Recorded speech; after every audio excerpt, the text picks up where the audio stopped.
O'zimizni xizmatimiz bilan, albatta ashulalarimiz bilan bir to'yona sifatida tashib yurganmiz. Albatta bugun o'zimizga yaqin bo'lgan xonadonni bir yaxshi kunida Nur Muhammad akamizni yaxshi kunlarda xizmat qilib turibmiz. Ilohim aka, hamisha joningiz sog' bo'lsin. Ilohim yaxshi kunlaringizda, to'ylaringizda kelib, beminnat kelib, ilohim xizmat qilish ilohim bizga nasib qilsin deymiz. Albatta kecha Xorazmda xizmatda turgan paytimiz Nur Muhammad akamiz bilan gaplashdik. Aka dedim, xizmatni o'tkazamiz dedikda, to'g'ri yo'lga chiqamiz dedik. Shu uxlamasdan mana akamiz yonida turish uchun, shu yaxshi kunlarda farzandlarini bir yaxshi kunlarda xizmat qilish uchun albatta Xorazmdan, Qoraqalpog'istondan tashib yurdik. Hammalaringizga yana bir bora butun Xorazmdan, Qoraqalpog'istondan alangalik salomimizni yo'llaymiz. Salomat bo'lsin ilohim.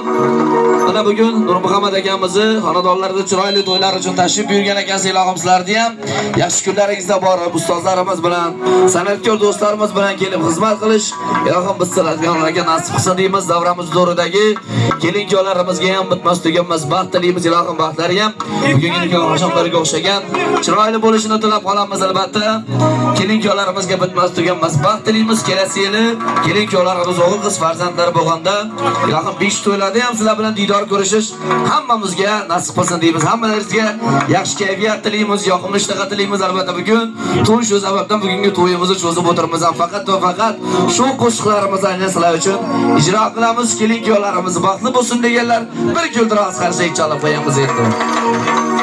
Rahmat unda boshimiz. Diymasa bag'rim avasin.